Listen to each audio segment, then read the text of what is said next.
Netcasts you love. From people you trust.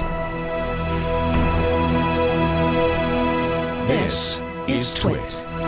Bandwidth for All About Android is provided by Cachefly at cachefly.com. This episode of All About Android is brought to you by Netflix. Watch thousands of TV episodes and movies on your PC, Mac, iPad, iPhone, or TV instantly. All streamed directly to you, saving you time, money, and hassle. For your free 30-day trial, go to netflix.com/twit. And by audible.com. To download a free audiobook of your choice, go to audiblepodcast.com/android.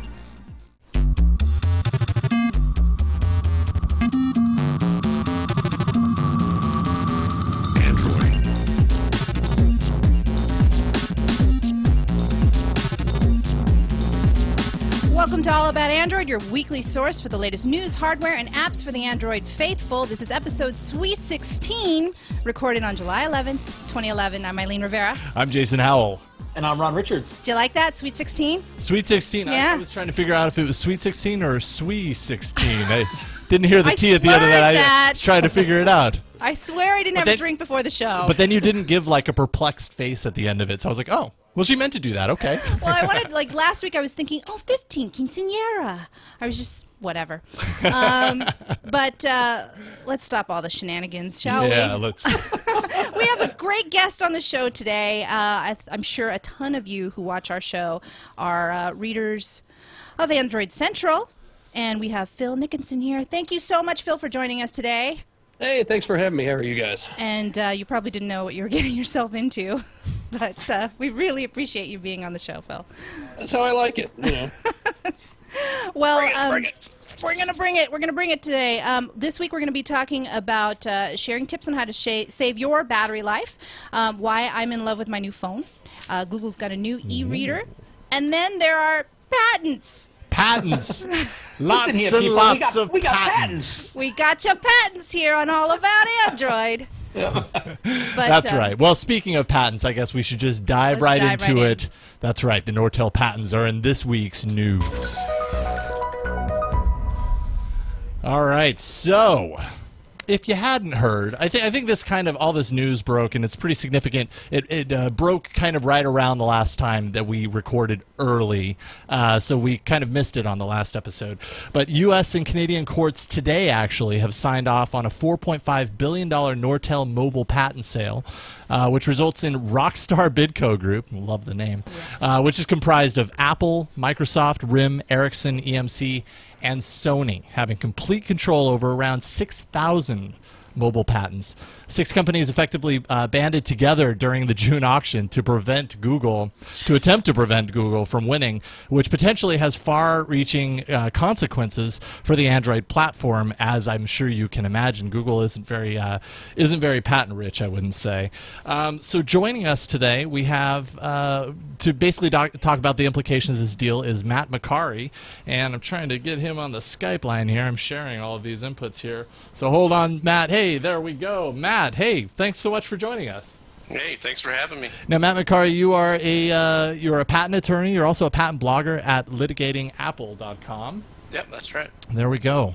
So we wanted to rope you into this because, well, basically we've had a lot of feedback from fans, especially like on Google Plus. Eileen, you posted a little bit earlier today, like, what do you want us to cover? We're trying this little crowdsourcing thing, and people are really wanting to hear about what the God, these names are not switching. What the implications are for Android in general as a platform based on these patents. Just the sheer number of them, 6,000 mobile patents, just seems like a lot, and the fact that these all these companies kind of banded together to do this. So, I guess first of all, how do you think that this could affect Android as a whole? Does it have the ability to really change things, or is it just kind of like a big number, but a few lawsuits here and there, and it won't change things? I honestly don't think it's going to change things greatly, and Nilay Patel was on TWiT a couple weeks ago, and he nailed this. There are, I think Google has approximately 1,000 patents. Which isn't surprising because they're a relatively new company compared to these other companies. And so anytime you can bulk up your patent portfolio, it's going to be a good thing, because it is the Cold War analogy where you have a game of tonnage, you have all of these patents, and you're more protected the more patents you have. It becomes kind of a net patent game when these companies do get into litigation. With that said, I think there's a quantifiable amount of money that this was worth to Google, and once it got outside that, I think they just had fun with it. But I think really the implications aren't really known at this time, and I don't think you can really look at it and kind of figure out the path of where this is going to lead us. But I do think that a lot of these patents had a lot more value to companies like Apple and other hardware companies than they did probably to a Google. Now, if you could find a auction out there for 6,000 patents that would somehow affect what they do with relating to software and searches and ads and things that that might protect them against a company like Oracle, then I think you have something that's much more valuable to them than this particular patent portfolio. Yeah, I guess what I'm thinking when I read through this and kind of take a look at just the sheer number of patents, like immediately, and also, like I said, just the fact that they all banded together, they really did not want Google to do this. I mean, I don't think in the beginning that these 6 companies necessarily had the plan initially to kind of join together to do this, but ultimately Google was willing to, from what they said early on in the process, put their money where their mouth is. But ultimately, that didn't kind of end up kind of working out for them. Would you say? I don't know. I can't help but look at this and think that maybe Google isn't completely committed to Android if they aren't willing to go after this number of patents. I mean, it's not like they don't have the money to do this. I guess I don't understand why they didn't. Well, in some respects, I'm not even, no matter how much money they have, with Apple and Microsoft on the other side, that's a pretty big foe. Yeah. To bid against. Like I said, I really think that this, at some point, they just had a value of $4 billion maybe in their mind that this would have been worth, and they weren't going to get it for that. So, the fact is that they're not a hardware manufacturer, and their OEMs now, I'm sure, would have been very happy if they would have got this portfolio. Mm-hmm. But in the end, they have these patents out there that are up for auction, and all their OEMs are pretty much in lawsuits already with Apple. So I'm not sure that the benefit really would have translated, at least not immediately. Now, there might have been some certain fights that would have gone away in the current litigation with cross-licensing and things, but I don't think it would have given them a clear-cut advantage. Sure, and when you're talking about this many patents possibly being kind of levied against Google and the Android operating system going forward, do you think this has a big impact potentially for the end user? Like, does this potentially change things for them? Does it make the cost of the Android phone go up because now they have to pay to license these patents within Android, or does it change the functionality? That would be, I guess, a worst-case scenario. I don't think so right now. We don't really know what's going to happen with some of these. I mean, there's so many escalations going on between, for instance, Apple and Samsung. You don't really know where it's going to end up. I mean, the worst case scenario is that companies like that in the ITC proceedings, for instance, they get a basically a ban on importing these devices into the U.S., and that's huge. But what could come out of it, which is more likely and what typically comes out of these large cases, is some sort of cross-licensing. We don't know. The Apple-Samsung case is a unique situation where you just don't know how it's really changed faces so many times during the course of the litigation.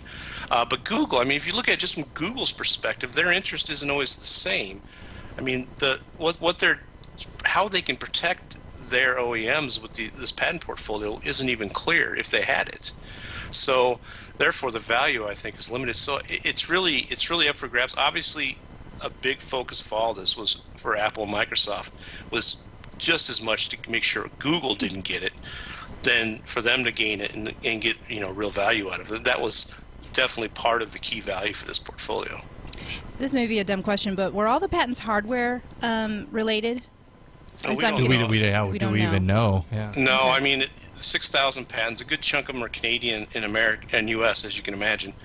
But you're going to have a lot of hardware in there. And even the patents that are being asserted across between these mobile device companies like Apple and Samsung are include much more hardware claiming than you might think. They might be a crossbreed between a hybrid of hardware and software, but rarely do you see a lot of these strictly focused on software. And to me, that's where Android and that's where Google would really get value out of a patent portfolio. Yeah, no, it sounds like they really need to work on boosting that a little bit so they have a little bit of something to kind of go back on. Do you think there's any chance, any chance possible? Like, I realize it was allowed today. The courts have kind of signed off on it, but U.S. regulators are evaluating the deal now to see if everything's kosher. Is there any possible chance that the deal is then changed as a result of that, or not allowed to finalize? Yeah, I'm not familiar with some of the antitrust matters. I do know that just because those courts in Canada and the U.S. have okayed it from their limited perspective, the Justice Department still has a say in this. Sure. So, in theory, yes, it could alter it. I'm guessing it probably won't, but it's pretty speculative. I don't really have a lot to go on there. Absolutely.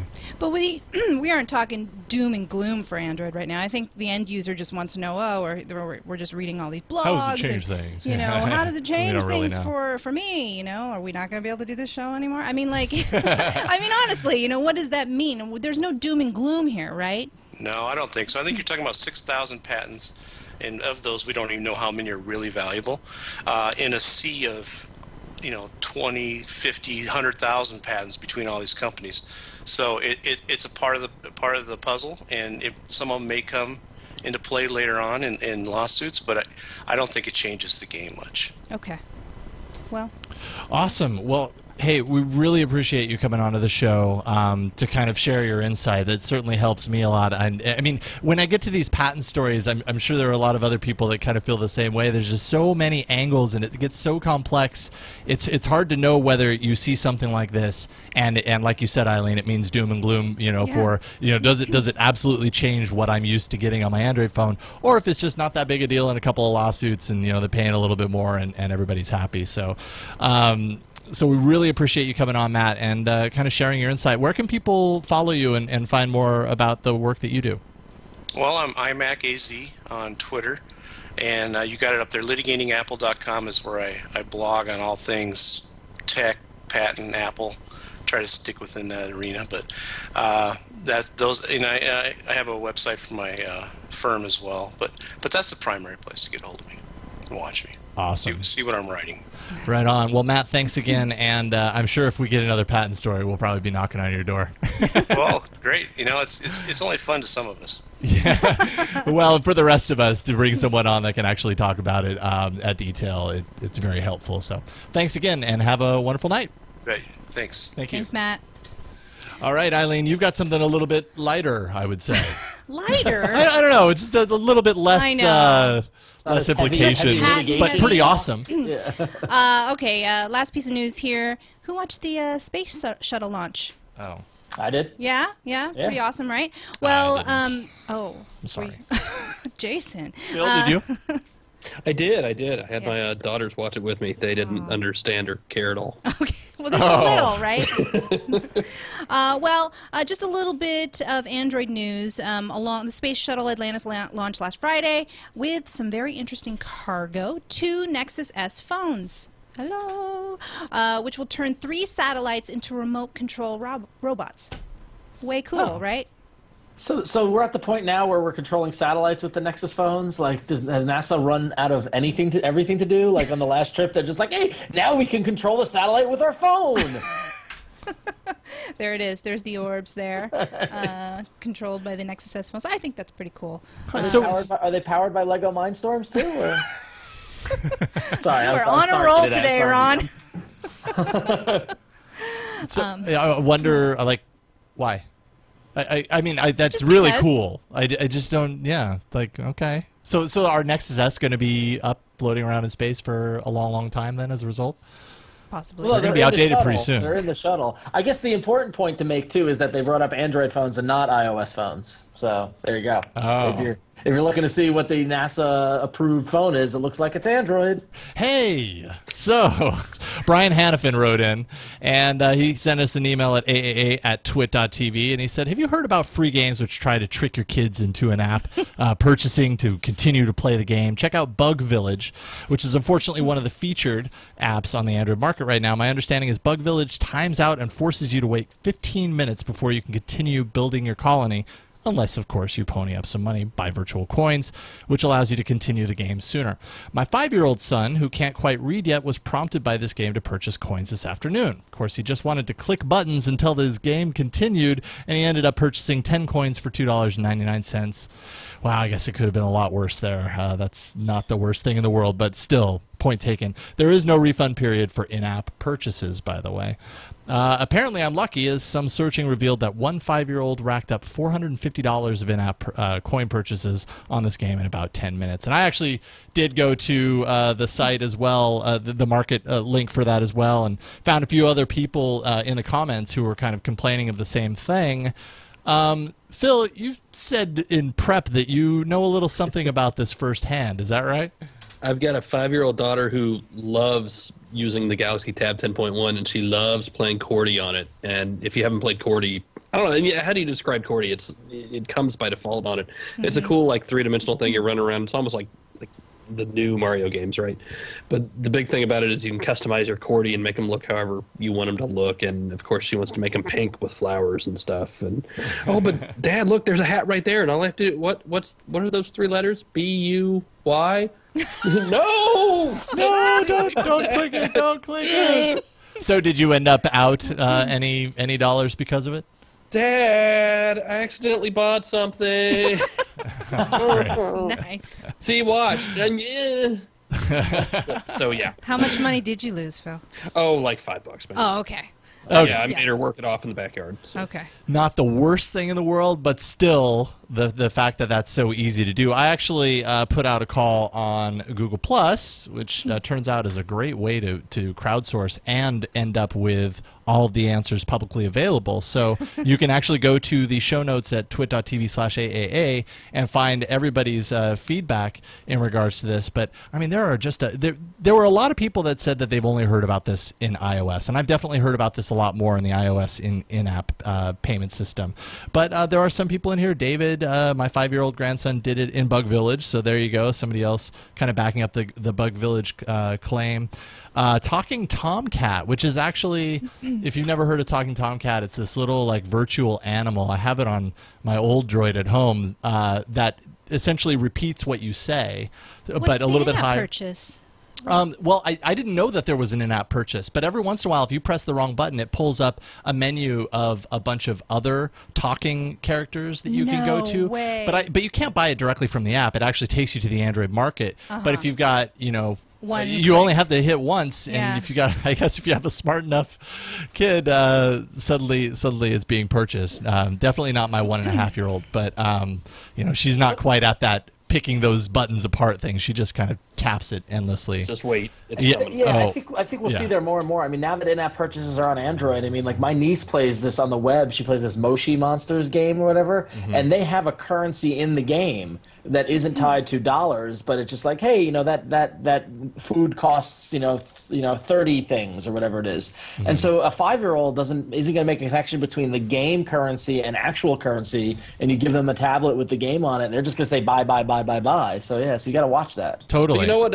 I'm less concerned about something like that because that's a part of the game. It's fun, whatever. But then you play something like Galaxy on Fire 2, which is $15. That's not cheap for any app. And it was a good game. I enjoyed it. The gameplay was fun. The ending sucked. It was horrible. And that's the only reason I wanted my $15 back. Not because it wasn't a good game, but the ending was so bad. It's like, really? Really? Yeah. I paid that much? And I'm not going to spoil the ending, but don't spoil I paid the that ending. Much and that's all? Okay. Was it good up till then?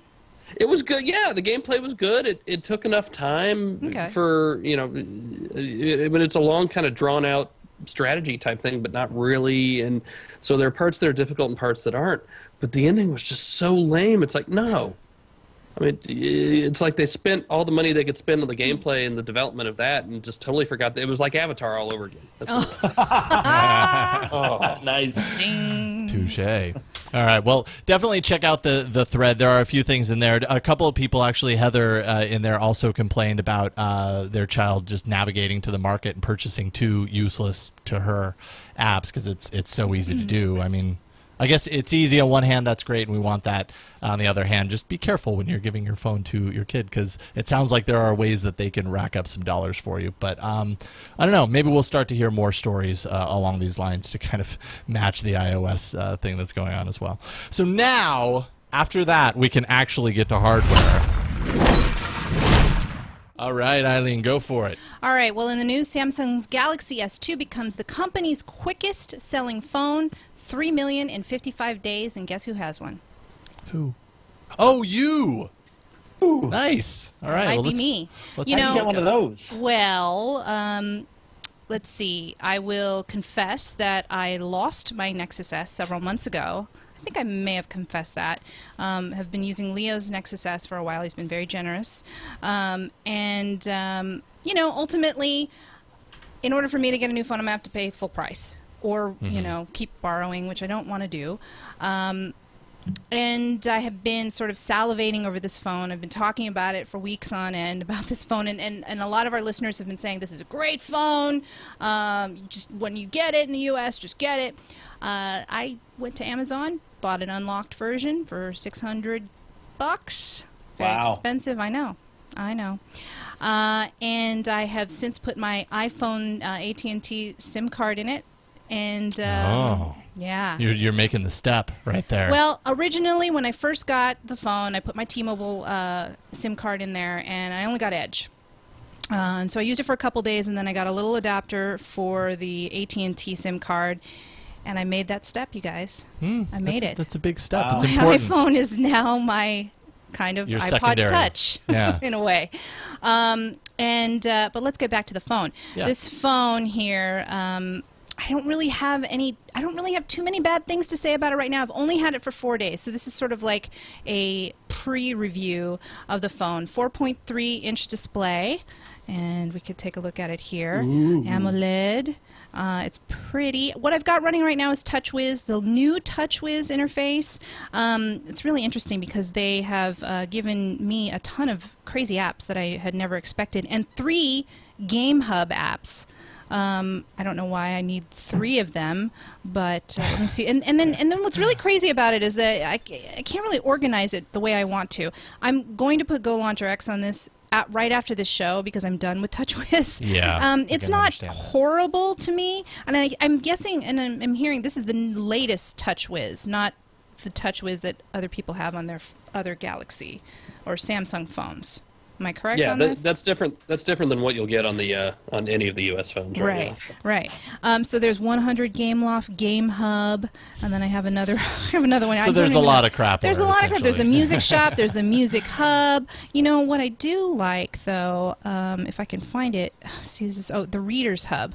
Kind of iOS-y. Isn't it? Ooh, that's very totally. Hang on. Remember, Apple stole that from somebody too, though. There you go. True, yeah. And I forget who, but Apple totally ripped it off from somebody. Turn that phone sideways, though. Show that profile, because that is the amazing thing. That I think is about nice, the Galaxy yeah. S2. And here's and the it back. is so light. It is so light. Does it have that same slight curvature that the Nexus S does? Nope. No, so totally it's flat. straight. Totally flat. Yeah. And yeah, when I posted a picture of this online, people are like, "Whoa, that screen looks huge." Yeah, the screen is huge, but it's not heavy. So no, it's impressive how light that phone It looks thinner than the 4.3 is normal for some reason. I don't know why, but it looks like hold it in one hand. Like when you use it, have you had a problem? Like, is it much bigger than you're used to? Or? Yeah, my hands are. Yeah, every once in a while. Like I That's not brought too it at the bad, gym though. today, and I was, reaching for it to change the song. My hand was like, "Oh, I gotta get over there. I gotta get over there to touch the button." But not a big deal. There was an earlier episode actually where Joshua Caleb had a video mailed about just that, Yes. about these larger screens being kind of hard to do, to reach across with just your thumbs. So. But overall, it doesn't bug me. Notifications. I like. We're going to talk about battery life later, but I have my options here. I have it on power saving mode. It's a 8-megapixel camera. I had some weird issues with recording video where it wasn't quite catching the the focus properly, and it would blur out in the middle. I don't know. Maybe that was just me. Some of the widgets here, this contact widget here constantly crashes my phone, so I'm not going to touch it. So I'm going to delete that as soon as we're done here. Stay away from the contacts widget. Yeah, they got some interesting stuff. Interesting widgets. It's fast. It's got gingerbread on it, 2.3.3, not 0.4. And I don't think there is a signage and mod for this yet. I think they're still working on it, right? That's what I'm hearing. I don't know. I know that they're probably working on it. Phil is nodding. But overall, I'm going to be talking a lot about this phone, and I'm obviously going to be using this phone on the show. Is this your first time having the TouchWiz? Yes, like it is. On a daily basis? Yeah, TouchWiz 2 has been crashing on me quite a bit. I don't know, whatever. I've had to restart my phone a couple times because it says TouchWiz is not, it's freaking out on you. So please restart your phone. Battery life has been impressive, but again, I'm on power saving mode. But I have not charged my phone since 9 a.m. this morning. It's 5:53 currently, and I've got about a little over, let's see here. Let me see if I can find it for sure. I need a battery widget to make this faster. Right now it is at 52%. Not bad. I haven't charged it at all. I gotta say. So I'm pretty impressed with the phone so far. Very, very early stages. I'm going to be really working this phone out for the rest of this week. And to me, the first step was actually disabling the SIM card from the old iPhone and putting it in there. Wow. This is my personal phone. Yeah, because this has been my work phone. My Nexus S has been my work phone, so I've been using that.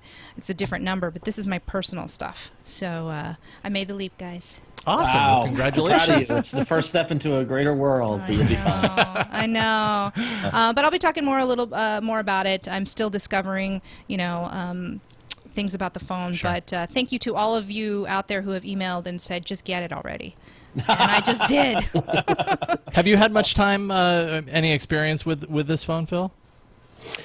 It's been a while. First used it in Barcelona back in February at Mobile World Congress. It's a weird thing. So it's Samsung's flagship phone. They've sold 3 million of them already, which for an Android phone is pretty darn good.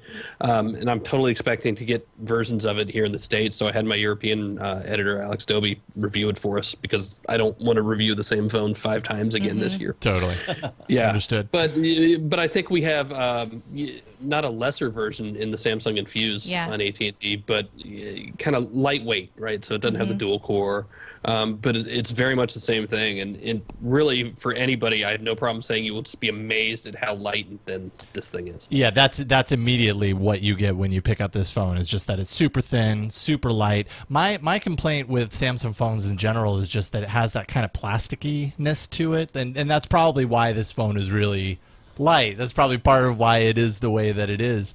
But sometimes I just feel like all it takes is a little pressure and you'd snap it in half. But I don't know. I guess we don't hear about that happening a lot, so it's probably not that big a deal. But I guess I'm just so used to the sturdiness of the Motorola Droid and now the Thunderbolt that feels pretty solid. But yeah, it's a pretty nice phone. I gotta admit, it's very, very nice. So. Just showing a little video of Leo TWiT. Giving the TWiT Studios tour. Nice. This was from yesterday. So. All anyways. right. Well, cool. That sounds good. All right, Ron, you have some news on a few upcoming phones. Yeah, so if you're here in the States and you want to get a new phone, there's a couple of phones that are going to be coming your way soon that you should take a look out for. If you're on Verizon, very exciting that the Motorola Droid 3 has an official launch date, July 14th, which is just a couple of days away from now. For $199.99 with a 2-year contract, you can get the Droid 3 from Verizon, which is pretty cool. And it's a pretty big step up from the previous versions of the Droid. It's got a 4-inch screen with a slide-out keyboard, 1 gigahertz processor running Android 2.3, QHD display, no LTE, which is a little disappointing, but the keyboard is interesting because they're claiming it's the world's thinnest slide-out keyboard, and they even added a row of numbers, which I've never seen before in a slide-out keyboard, so that's pretty cool. Yeah. So yeah, you can get that on Verizon in a couple of days from now, actually, so be on the lookout for that if you're looking to upgrade. Cool. But if for some reason you don't want that, or you're not on Verizon, you're looking for Sprint, you want a new phone, well, the Motorola Titanium is going to be coming on July 24th. And that's just for $149.99, and I believe that's with a new contract because all those are discounted. But for some reason, it's still running Eclair, the previous version, which is. Yeah. I just feel like at this point, There is no excuse. Like No. running releasing know. a phone right now that you're paying $150 for, like that's $50 cheaper than a lot of like the flagship phones on a lot of carriers. Like to have it be running Eclair is just kind of a slap in the face. It's bizarre. I don't know why they would go to market with it when it's. I mean, either they got a whole bunch of phones already, and you know, Phil, you probably know more about this than I do, but you know, whether they got the phones that have already got the OS on there and they don't want to go through the hassle of flashing the ROMs and getting them all, and they just want to move the inventory. I don't know. I think the one reason here is push to talk. That's been the common denominator. Look at all the PTT phones that Sprint's had, Sprint and Nextel. And they've all just been way behind on the upgrade curve. So again, you're not buying it to have the latest OS. You're buying it because it's got PTT. Yeah, it's which push is to a very talk. good It's point. durable or whatever. And people on Sprint love that. I mean, I hate it. I had a Nextel phone back in the day, and I hated push to talk. But a lot of people like it, so I guess you need to have it. Sure. Plus, it's only $149, which I feel as if, you know, if you're looking for an entry level, you know, like they're not every user is like us, and they're just looking for a new phone. It could be a good option. Yeah, sure. And then finally, that Droid Bionic just won't quit. There's a leaked Best Buy ad that hints that we might be seeing the Droid Bionic from Verizon and Best Buy soon, although there's still no release date. And as the post here up on Engadget that we've got on the screen notes, the Droid Bionic has been in the accessory page on the Best Buy website since February. So there's no sign that the Bionic's actually coming to market anytime soon. But a leaked ad shows some progress. Maybe it'll be coming soon. Yeah, So. We're just teasing Jason. Yeah, pretty much. Yeah. I think the murmurings are that it'll happen by the end of the summer. Phil, do you know anything along those lines, like the redesign of the Bionic? Kind of any idea what extra it's bringing versus its older counterpart? Yeah, I don't know exactly what they've done to it. I have been told that it is in production and they are currently making them now.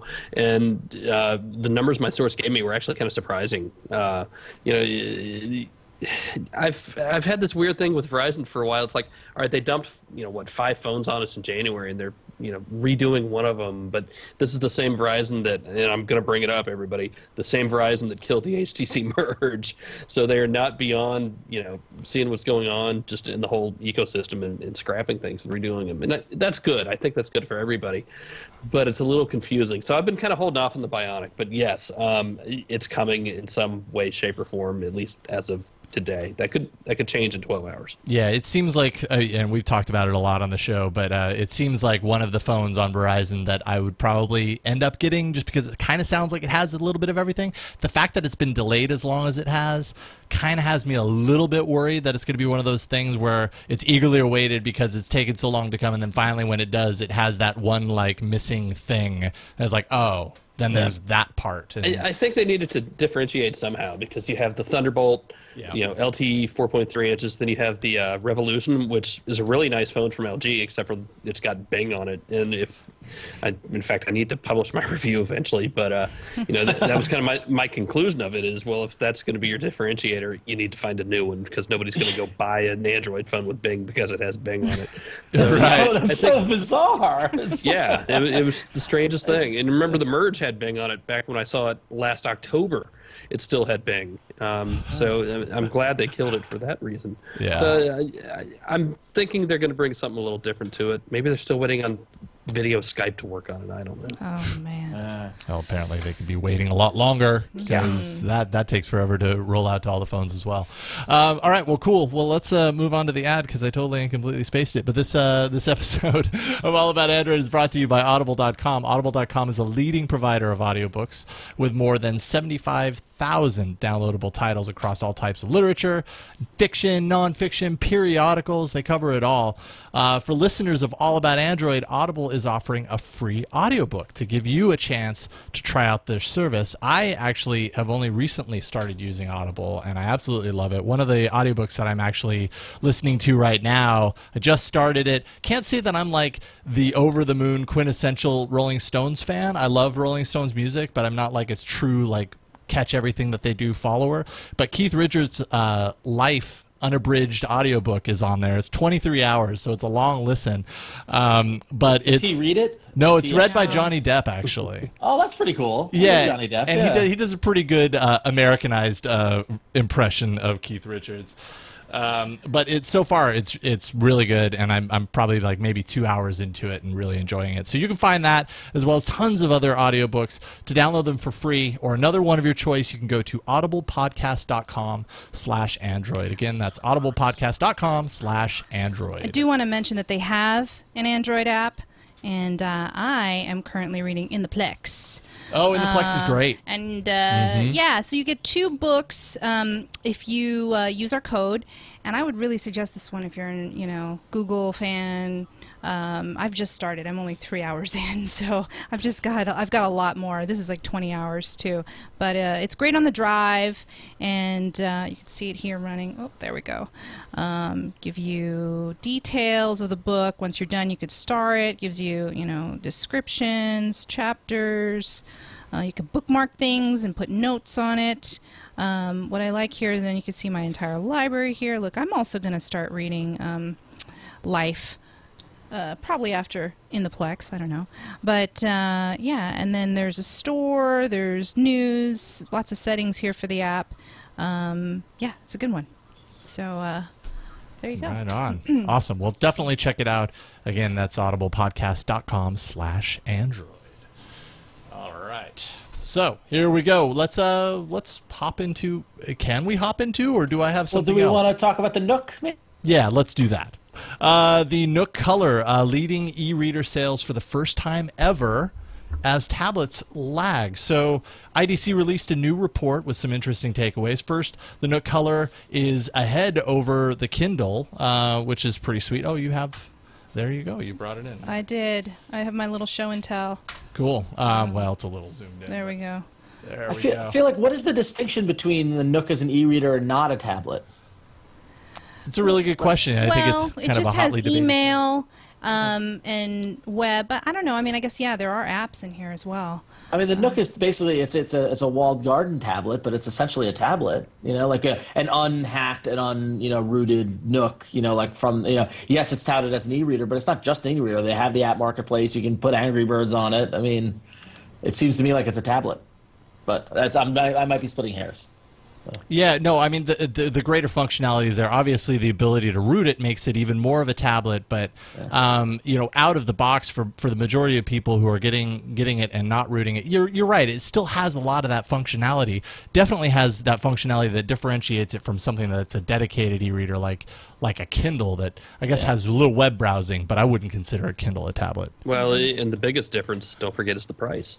Yep. Yeah. Absolutely. You will not find another piece of hardware for $250 that's as good as the Nook Color. And my inbox was clogged after Christmas of people who bought something for $250 trying to get it to do anything, and they wouldn't do it. But the Nook Color is the one thing that would. I have a good friend who runs the local Barnes & Noble store here, and she says all her employees have rooted and hacked just the crap out of their Nooks. I'm not surprised. They're not stock. Yeah.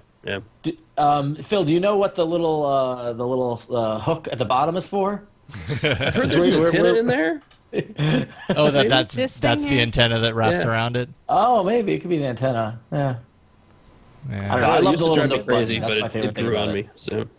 Well, there is another takeaway from here as well. It's not just about the Nook Color and the Kindle, but also that Android tablets in general have gained. They're up 34% versus the last quarter where they were 8% lower. Although overall tablet sales are slipping. They declined 28% from the previous quarter. So overall tablet, not so good. Android tablets totally picking up some steam in comparison, but like I said, lower numbers, so maybe that has something to do with it. Yeah, we've talked a lot about tablets. Phil, what's your favorite one that's out right now? Oh, man. I keep coming back to the Galaxy Tab 10.1. Yeah. I'm in the middle of finally reviewing the Acer Iconia Tab A500 and its horrible name. I'll have the Thrive here this week, although, God, I first used the Thrive back at CES in January when it was still a prototype and running Froyo. What else? I've got a Zoom here, but, I mean, really, Samsung has set the bar, I think, for anything that's not an iPad 2. Absolutely. No, I totally agree. I love that tablet. And somewhat related, just in the sake of ebook hardware, is, and we just thought we'd announce it, though it doesn't have any Android hooks right now, but there is a $140 Google ebook reader for their book store, and it looks a lot like a Kindle. It is the iRiver Story HD, and that's hitting stores July 17th. Very Kindle looking, no touch screen, e-ink display, the kind of gold-plated blingy keys down at the bottom, which I guess is the differentiator of some sort. I don't know. It's something about this hardware just kind of makes me think, we're probably not going to see this for very long. So interesting to see. Like, I'm fascinated by the fact that Amazon has the Kindle, and we've heard rumors of the Amazon tablets are going to be running Android probably, and so that seems more believable. But for Google to go in the direction of the Kindle with an e-ink device, like, I just think that's hysterical. I mean, that's fascinating. I would much rather have a Android powered with a display device. I guess I'm not sold on e-ink. I've never been sold on e-ink. So. Mm-hmm. Hey, just in the chat room, everybody's shouting at us. Asus Yes. Transformer doesn't get any love from AAA. But you know what? We personally, the three of us, I don't know, maybe I'm speaking out of turn for Ron, but I haven't played with one. So, yeah, neither have I. Neither have I. Nope. Yeah. Phil? All right, Asus was very, very grateful to us and got us in on the very initial review cycle. It is a hell of a tablet. It's a really great tablet, and the keyboard that slides into just is awesome. Like, it turns it into an Android laptop. My problem is, it's still too expensive just for what it's going to do. Like, for $600, I'm going to go buy a laptop. But ignoring that, really, really good. The functionality between the keyboard and the trackpad is everything you would want in an Android laptop, and Asus did a really, really nice job with it. They've had a few software bugs here and there, but they've been working on it. They were working on it before release. And no, I absolutely agree with the chat room. That's not something I say very often. It doesn't get enough love, but it's also too expensive still.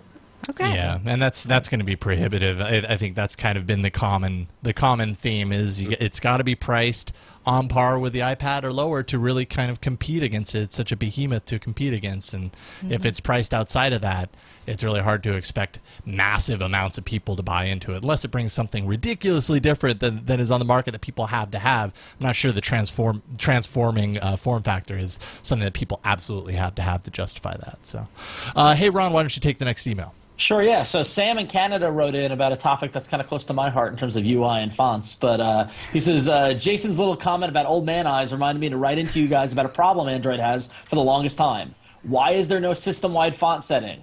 There are plenty of people complaining about this on Android's help page, yet Google has done nothing. Even a setting that only controls the font size of system menus would be better than nothing, since most apps have built-in font size settings now. So is there an app that does that, or are there ROMs that has this feature? And since I'm switching phones soon, should I just get the biggest screen with the lowest resolution phone I can find? I do plan to root if that helps. As many suggestions as possible would be great. So that's a great question, the fact that you can't customize that font size. I mean, I've made that same point as well, especially as the resolutions get even higher and it's getting to the point where, all of our eyes, they're not as good as they used to be. So, Well, and it can be really inconvenient, too, because, like if you take TweetDeck, for example, covered that last week, you can tweak the font size within the app, but that does nothing for the system, that does nothing for everything else. It would be nice to just have, like, a general, if you needed to do that, way to kind of increase those font sizes in a blanket approach. The things that I've seen, well, I know that in my past ROMing, like the Motorola Droid more specifically, because I haven't put a whole lot of new ROMs on the Thunderbolt yet, but there were a lot of custom ROMs that gave you the ability to do just that. It was just kind of baked in. So I would imagine if you're open to rooting and ROMing your phone, I'm sure some of those that you find are going to allow you to do that. And then I also found an app called Font Changer. It does require root, and actually I'll pull up the screen here, and it allows you to do basically just that. You can change your font on a system-wide basis, but you can also change the sizes. It also actually allows you to change the screen density to make everything larger if you wish. And I've never really gone down that road. Have you ever done anything like that, Phil? No, and I'm kind of boring when it comes to my phone. I use it for, and for running an Android website. I am the worst usage case for normal Android use out of anybody. I just kind of have my same apps on it that I always need, and go about my business.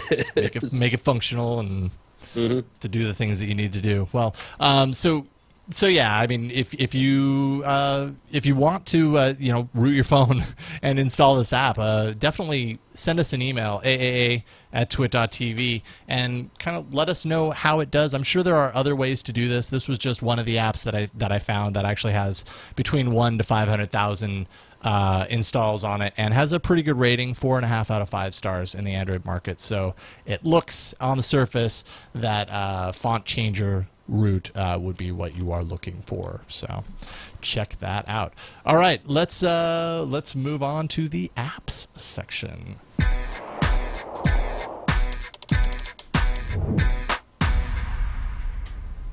Boom. All right. Cool. So starting off the top, Ron, you've got it. Yeah, so it's a rare and special moment when you feel as if your voice has been heard. And recently, Google updated Google Maps to version 5.7 for Android, and finally answered my prayers in that they gave transit navigation in beta. But now you have access to the transit data of Google Maps. With me, as somebody who is on foot in the city most of the time and living and dying by the transit systems, this is fantastic because now I can see when the bus is coming and all stuff like that, and not have to deal with some of the city-specific bus schedules Next and things bus like that. Or whatever. Yeah, Next Muni is in San Francisco is miserable.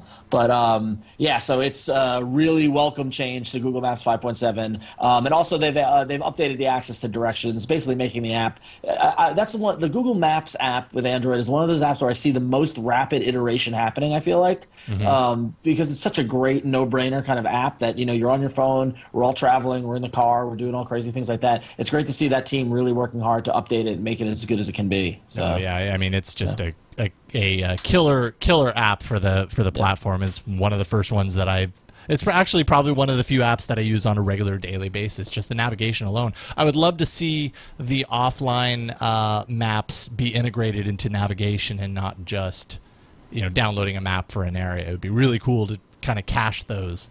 Right, exactly. And then also they've added in their labs section for Google Maps for Android the download map area function now, so you can actually download the map if you're going to a place. You can download it to your phone and get local access to it, which is a neat little kind of labs kind of. It's neat to see them experimenting with it and getting it, getting the app to be a little more than just a straight up map and giving it a little more power.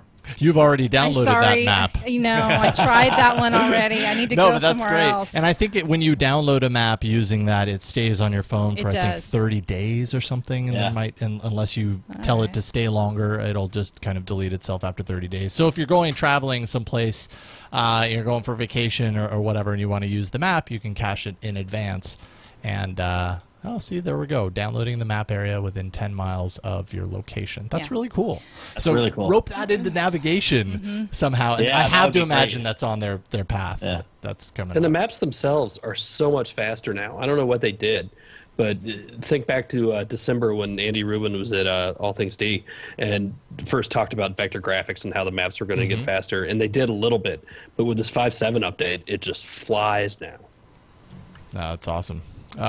Cool. Well, let's see here. So we have a game actually that came out that Eileen, you want to talk about that one? Well, it's just Scrabble. Scrabble free is just available Scrabble. in the marketplace, and I honestly haven't played it, but I know Phil has. So I'm going to toss it to you. Thank God Phil's on the show. Yeah, so it's free in the marketplace right now. I'm about to install it, and Phil, what do you think? What do you think? It's okay. It's well, people complain about Words with Friends. Now, is this going to replace it? Well, they complained about Words with Friends because it didn't work for a long time. No, I mean, this works. I think they've almost made it a little too colory, a little too... Yeah, it looks really bubbly and colory. I want to use the word bright. candy for some reason. Right, yeah, totally. There's a lot of eye candy going on. I mean, it works fine. It zooms in on the map or on the board just fine. I think I'm taking a little getting used to after using Words with Friends for so long. My biggest complaint is just it's not quite quick enough. When I've taken my turn and I'm waiting for it to shift over to the next screen, it's a little slow, and then you have interstitial ads between every move, right? So I mean, now you have that on Words with Friends, and I understand that, and it's just your basic BS, you know, AdSense ads or whatever. Yeah. But you know what you're getting. So here you're getting EA ads to other EA games, and that makes sense as well. But you have them in between moves, and then there's also the one down on the bottom as a little banner, right? And it's just like, really, EA, enough. Now, my opponent's taking their turn, and I have to wait for another ad now. That's too much. Frustrating. Yeah, the ad in between moves is really, because I'll deal with the ad down at the bottom, like the banner ad. That's cool. Like, don't let it get in the way of gameplay. Right. Right. What should I play here? LOVE. L. Okay. All right. Yeah, I see what you mean, though. It's super like bubbly and colorful. I guess it would take a little bit to get used to that. I guess I should have used triple Words letter. with Friends is a little muted, but really, I mean, between the two, I don't care. I just want it to work. Words with Friends, at a certain point, I couldn't stand it anymore. Like, I love the game and I think it's a lot of fun, but it was so buggy and it would never work the way it should. And as a result, I lost the habit of playing it. And so all the people that I had games with, they just kind of fell by the wayside because I just wasn't willing to put up with that all the time. It was frustrating more than it was fun. My wife and I get downloaded and along much installed better Words with now that we Friends, aren't and I playing never it told anymore. anyone my username, and I've never played a game on it ever, and it still sits there on my phone. I've never even opened the app.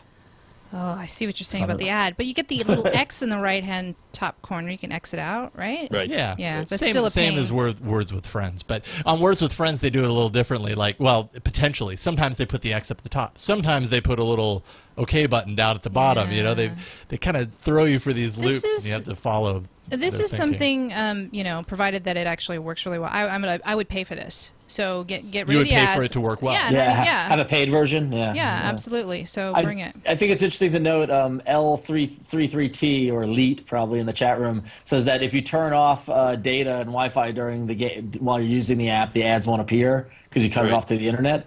But that's not.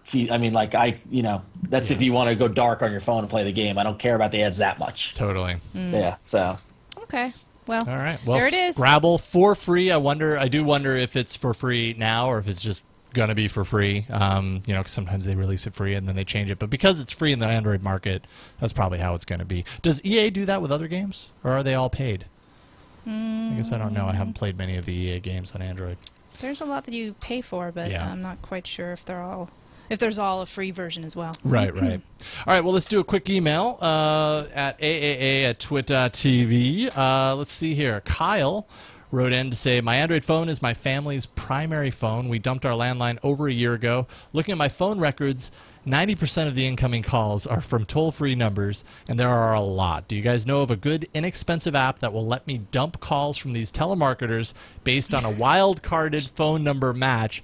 I've searched a lot without much success. Thanks, you guys are awesome. Okay, I appreciate that. Thank you.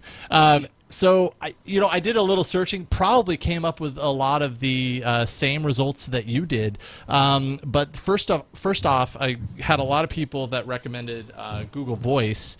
Just because it allows you to mark something as spam and it will, bypass it. But it doesn't have really the wildcard phone number match so that it skips your phone in general. I think the ultimate problem that you're talking about, Kyle, is that you don't want all these phone numbers, these phone calls littering your recent calls and all that. You want them to just skip entirely. And I don't know if there's an elegant solution to do that. Google Voice would have been my choice because the phone is intercepted, or the phone call is intercepted in a service before it ever even hits your phone.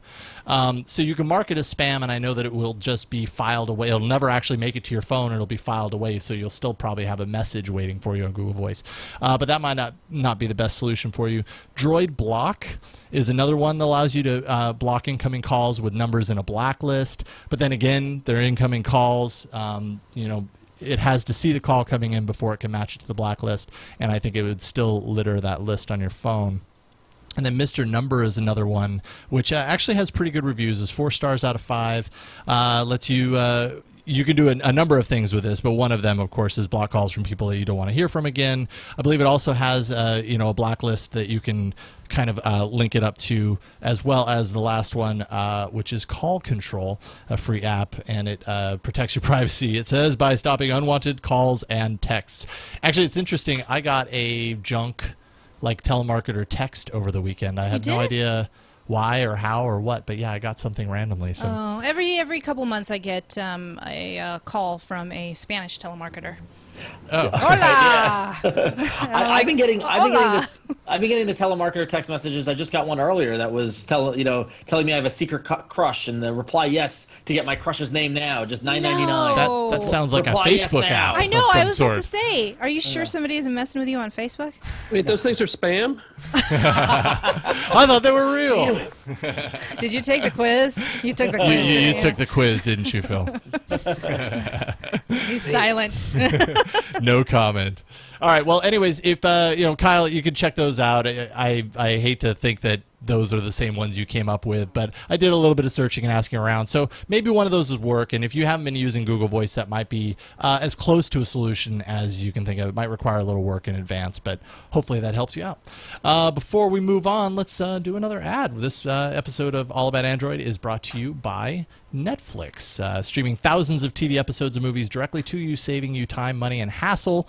There are several ways that you can get all these movies. You can watch them on your PC, your Mac. You can get them on your PS3, your Nintendo Wii, Xbox 360, Roku if you have that. There's just a number of ways that you can watch the online streaming offerings from Netflix, and your Apple TV if you happen to have that. They're inexpensive, they're easy to use, and they sync right up with Netflix, so it's really cool.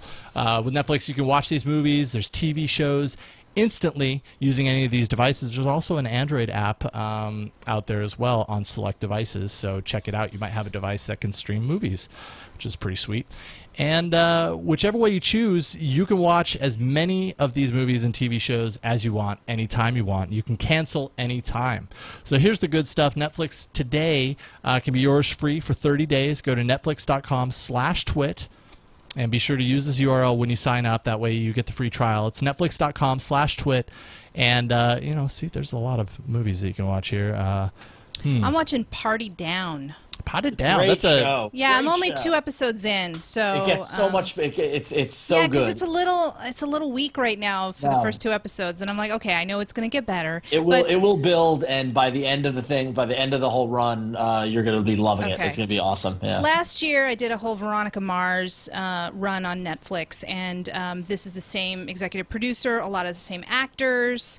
Kristen Bell shows up in Party Down, I know, later on, so I'm gonna, hold patient with it. There's only 20 episodes, so I'll get by that. It's a great 20 show. half-hour episodes, easy. Yeah, and you can find weeds on there. Yep. Like a lot of the Showtime shows essentially are there. Oh, this which is one great. was I'm not a Stars, show actually. Oh, is But- that Stars? It was Stars, used yeah. to be Stars. There was yeah. a great, and Eileen, I'll send you a link. There was a great article that was like an oral history of the show with like the cast talking about it. Okay. And because the whole thing was it was on Stars and nobody watched it. Yeah. And then right after 2 seasons when it was getting momentum, then it got canceled, and then the main guy got a gig on Parks and Rec and moved on. And that's right.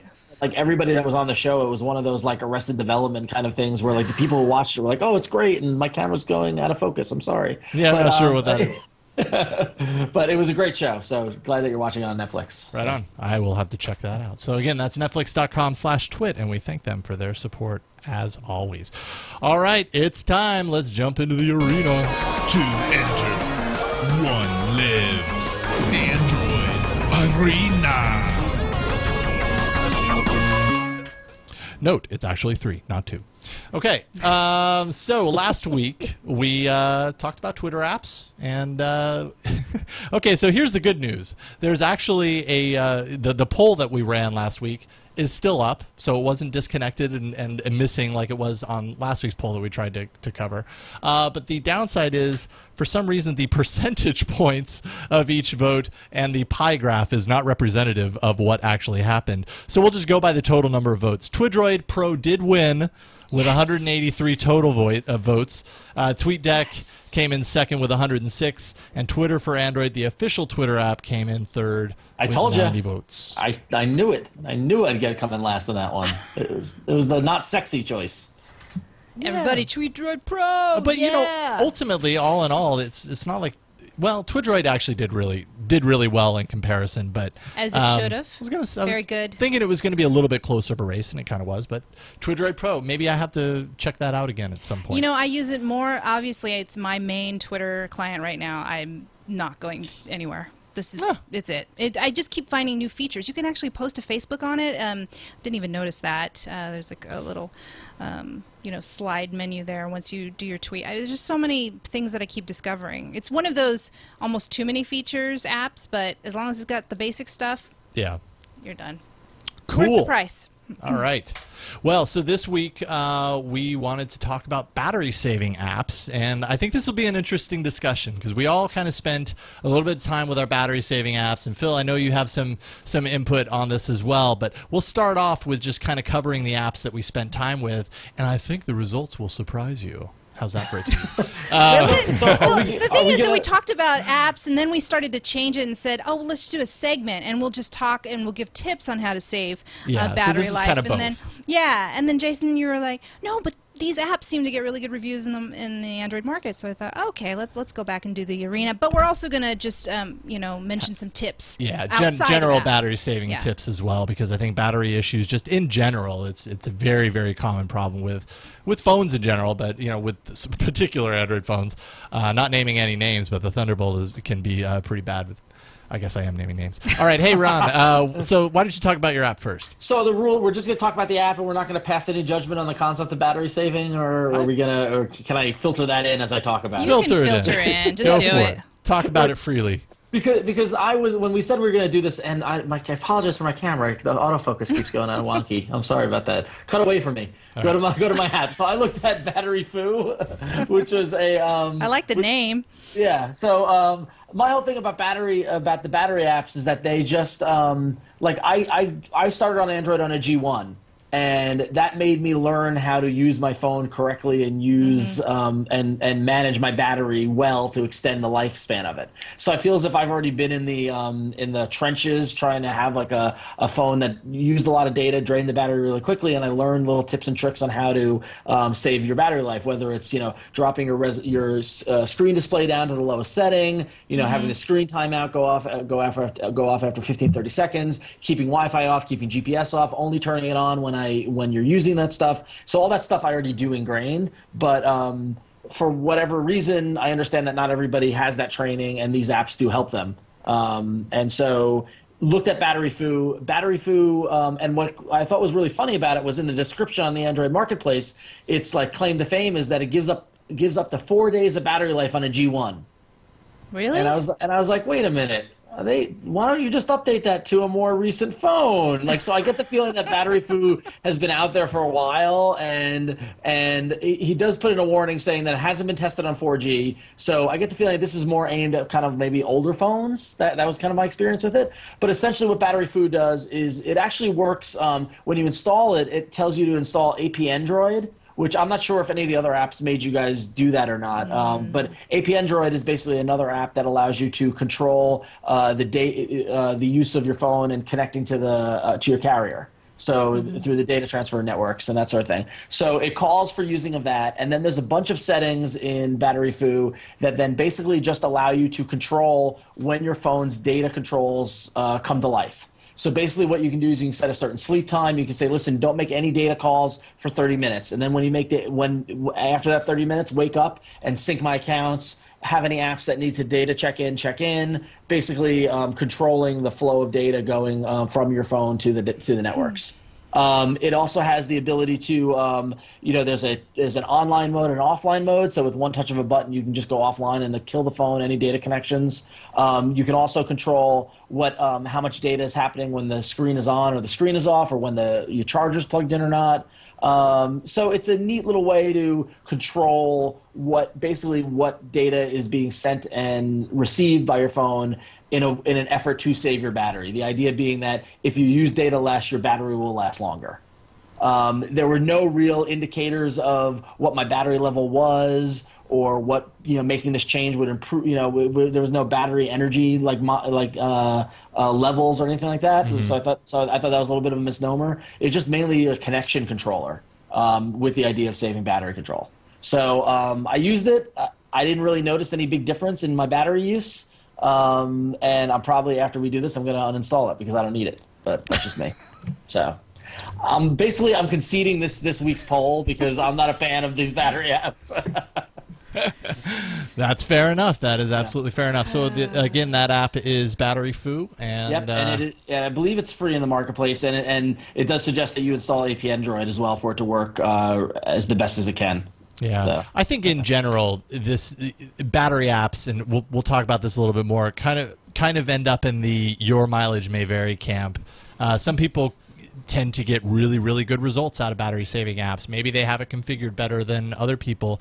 Other times it doesn't seem to make much of a difference, and I don't know if that's because the settings aren't right, or maybe you're on a phone that it just doesn't make as much of an impact. It doesn't matter. Maybe it manages power and battery better than other phones. I'm not sure, but anyways, we'll get back to that. Eileen, how about you? Yeah, so my app kind of essentially does the same thing that yours does, Ron. And I chose it because of the name. Green Power. Green Power. Notice I like green. I've got a little green Nook cover here. So I don't know. So I have it running on both the phones that I have right now, the Nexus S and the Samsung Galaxy S2. Interesting to note, though, with the Samsung Galaxy S2, I am pretty much, let me get out of Scrabble here. I'm pretty much kind of in power saving mode in general. There's a power saving mode option on the phone, and it helps me toggle. Let me get out of Wi-Fi, save that, hogging the battery up. So I don't know. I've tested it, and it seems fine. So here it is.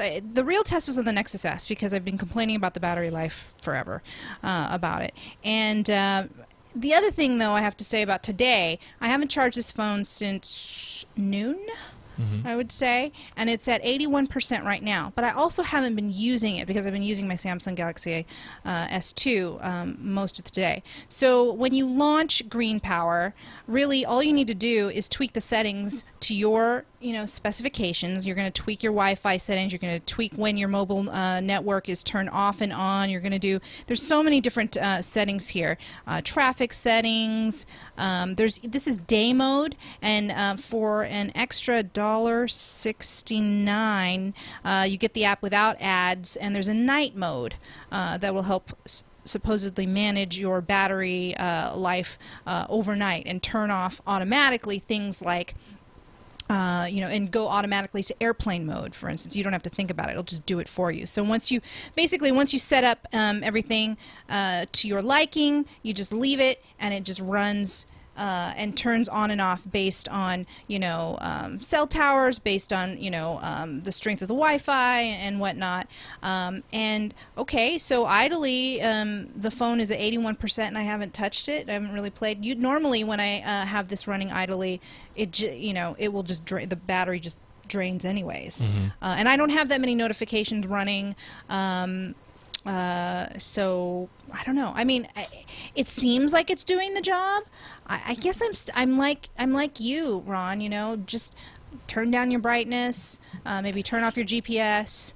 Turn off Wi-Fi. Turn off Bluetooth. Yeah. Things like that. Anything that possibly is making a data connection.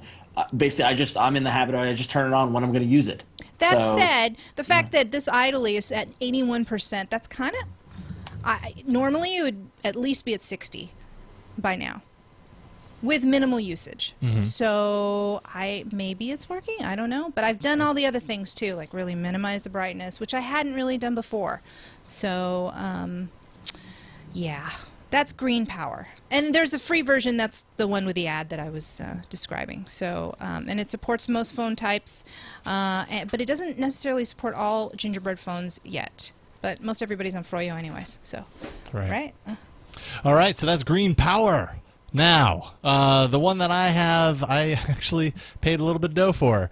It's because I had the Thunderbolt. I just kind of figured, okay, well, I'm probably going to need some sort of battery management. It was a really good kind of way for me to test out Juice Defender Ultimate.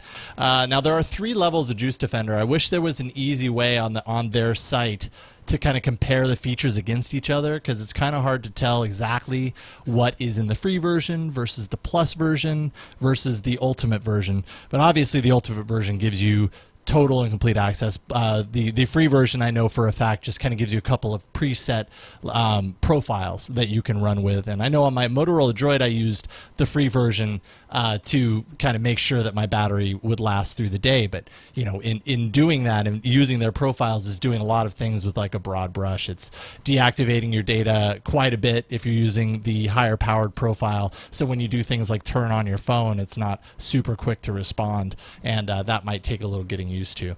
But so let's see here. So Juice Defender Ultimate. First of all, I'll start off with the fact that they do have some widgets which can be really handy. These are the 3 different widgets that they have. A couple of them that take up 1 tiny space, another one that takes up 2 spaces, and essentially they just allow you to activate the service. If you hit that shield, right now it's telling me that I've saved, in the time running it, I've saved 1.76, or I've gotten 1.76 out of my battery than I would have without it. Without it, I would have just got 1. So 0.76, 70%, I guess that would be increase by using the app. But I'll go ahead and click here, and it'll take me through to the settings page. And the Ultimate almost has so many settings that it can be a little prohibitive and a little bit difficult to cover them all, so I'll just kind of go through them really quick. Essentially, you have the ability to take some preset profiles, which you have here: balanced, aggressive, extreme. I haven't used the extreme one, but it's extreme, so it's got to be cool. It's only if you're on the half pipe. Yeah, exactly. And drinking Mountain Dew. So advanced and customize and advanced is basically the same thing. Customize allows you to dive right in and set your own settings. And you can see here, controls. There's so many features that you can go in here and customize. Things like Wi-Fi management, so you can auto-disable if you're not connected, so it's not always trying to connect to Wi-Fi. You can set different timeout lengths, so for your screen or the device lock, you can set those at different amounts on when they actually time out and stop drawing battery as a result. Brightness controls, which Android has that automatic brightness setting. I think this is maybe a little bit more specific. If you have in mind a really good profile that you want to set up around brightness controls, you are allowed to kind of go in there. It also has CPU throttling, which requires root, similar to an app I talked about on an early episode called what is it? Set CPU. There we go. Set CPU. So it basically allows you to throttle and control your processor based on different situations. Essentially, set the speed. You can choose different governor profiles and hopefully eke out a little bit better battery life as a result. It has this whole schedules page, which allows you to enable things like connectivity during certain times of day, so you can have different things happen, at night.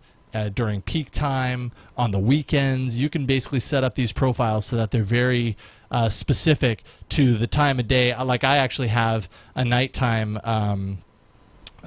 setting here, which essentially mutes it, mutes my phone between 10 p.m. and 6 a.m. so that if I forget to do that, my phone doesn't suddenly beep at me at 2 in the morning. So I don't know if that's necessarily saving much power, but it's convenient.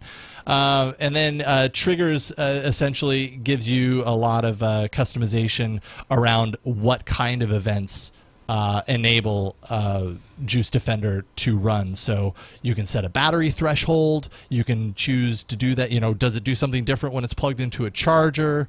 You can set your traffic, the amount of traffic, and how the rules around what kind of traffic is enabled on your phone at what particular time, what scenario.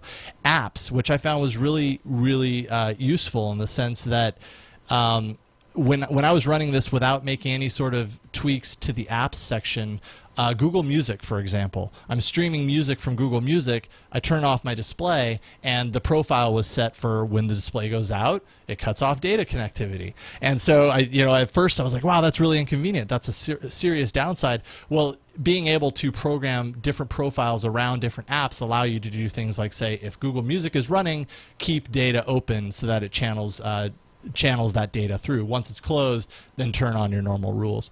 So it's extremely customizable. You can save all of your settings into a profile and restore them later and all that kind of stuff. And it is a little expensive at $7.13 for this. And I do know that a lot of people really swear by battery power, battery apps in general, and especially Juice Defender, which I think is one of the more popular ones out there. Having said all that, and through all of our reviews and our experiences, I will say that I ran a couple of days without, and I ran a couple of days with, and that's a good test. I basically just, when I woke up at 6:30 in the morning, unplugged the phone, went as long as I could before my phone died. The 2 back-to-back days with and without, I ended up getting pretty much the same battery life. I think on the day with, I got like a half an hour longer.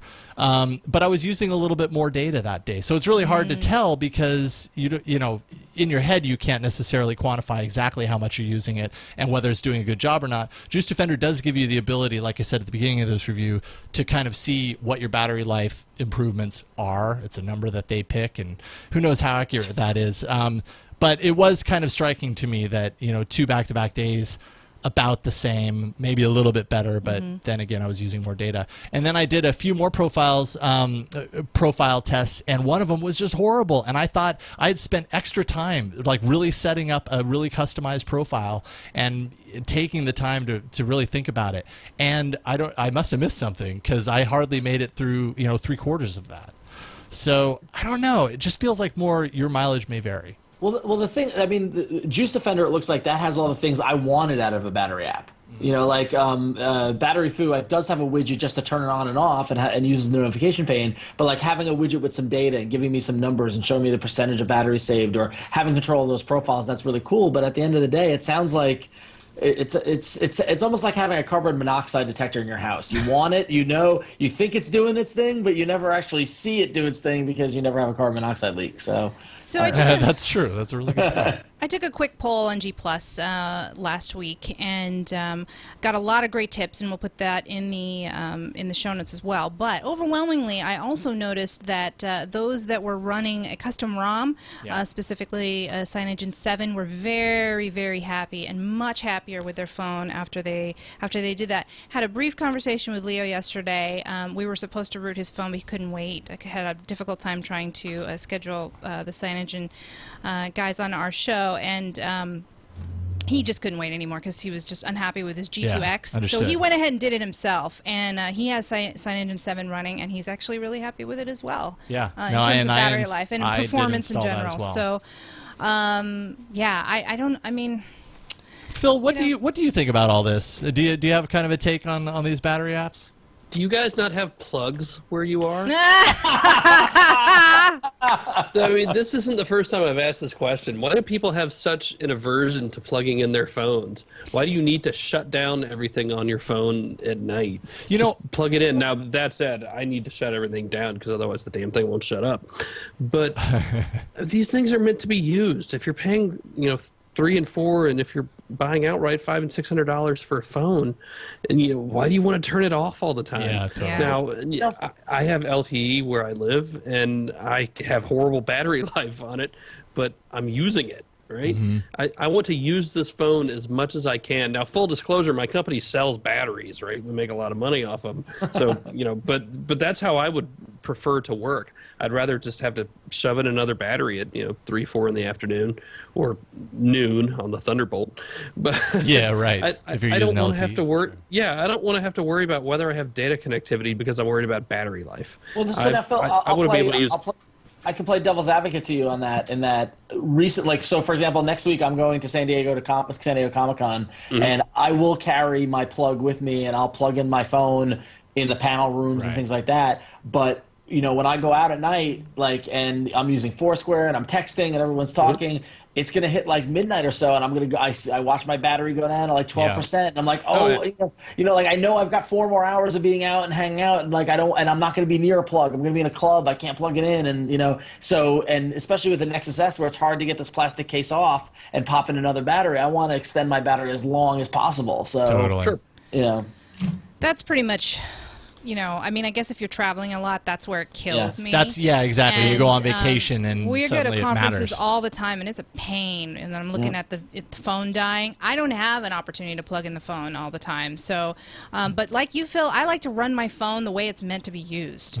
So I hate turning off stuff, and that's why I was so averse to it until I really kind of had to just kind of play with it when I needed to. But yeah, I want to run the phone. That's why I got this phone. It's going to do tons of things for me. I want to run video. I want to do it on 3G, on wireless, on whatever. So, yeah, I had a little discussion with someone on G Plus about that offline too. It's like, yeah, really. Dennis Leary rant. I'm going to turn the screen up as high as I want to and run LTE as fast as I can. I want to see how bright it is. Duh. So, yeah. I mean, you just got to do what you got to do. It's right for you. Again, just like Android users in general, everybody has their own preferences, and that's the beauty of it.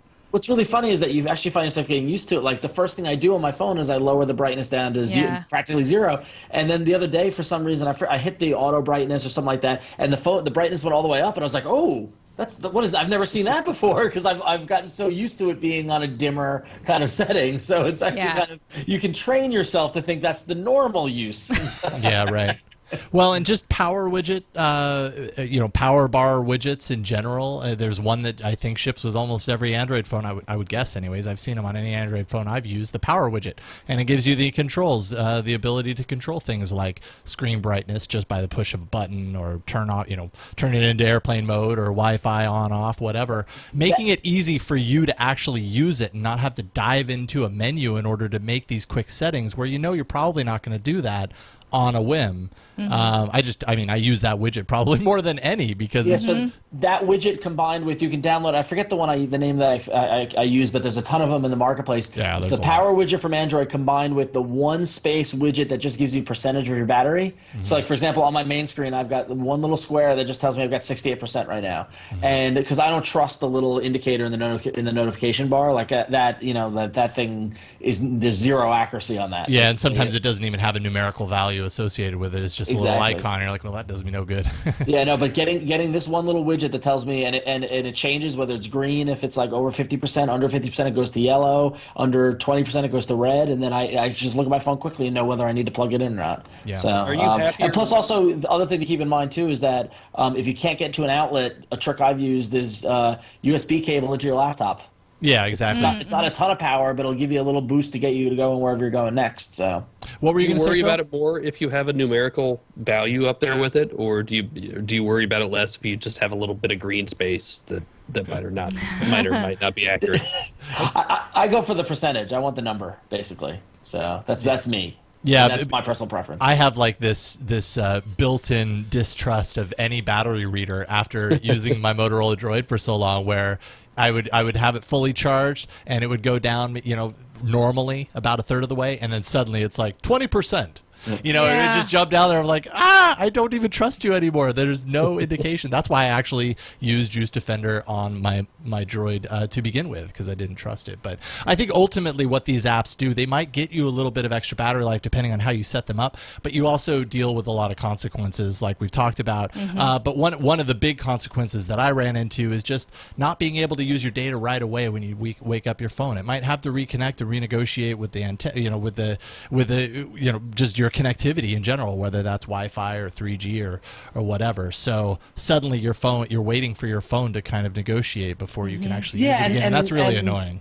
And this might be ignorance, and maybe Phil can correct it, but doesn't it take actually more power to reestablish a connection like that than to maintain a connection, an ongoing connection? Yep, it does. Okay, so I'm not crazy.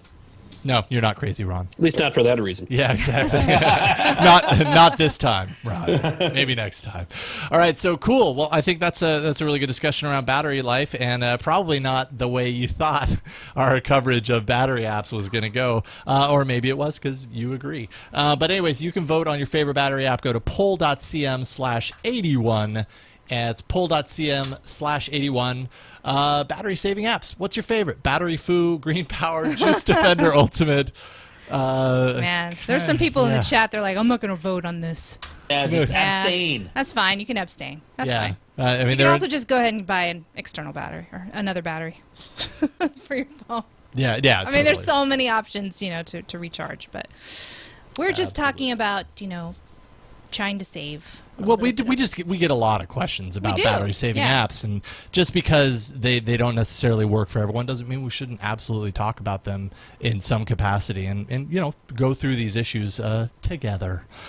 So there we go. I think that about wraps it up. Oh, I should also mention next week we're going to talk about locate my phone apps. So if you have any recommendations of apps that you use, or how about some stories? If you have a story of losing your Android phone and using one of these apps to find it, we'd love to hear it. AAA@twit.tv, or you can leave us a voicemail 347-SHOW-AAA, and that'll be next week's episode.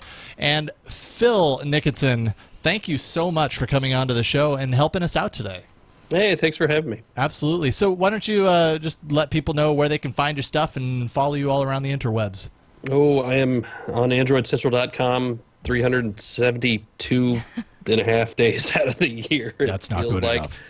At Android Central on Twitter, or at Phil Nickinson, or all my stuff's Phil Nickinson. Do we even have short ways to get to Google Plus? That's I was going to use my short Google Plus address for my name. So yeah, there is. Go to gplus.to, Phil, and you can set that up. So. Yeah. Oh, gplus.to, right? Yeah. Okay. Right. Nice. All right. Well, cool. Well, thanks again, and we'll definitely be in touch to bring you on again if you're interested. I appreciate it. Right on. All right, Ron. Where can people find you? Well, as I mentioned, I'm going to mix it up this week and send you to Google Plus. You can go to gplus.to/RonXO, and that's where you can find my Google Plus profile, and that's got links to me on Twitter as well as the websites I work for, iFanboy and Graphically, and all the fun stuff there. So that's where you can find me. Right on. And Eileen. I think I secured gplus.to/EileenTV, if you're not following me there already, and also on Twitter at EileenTV.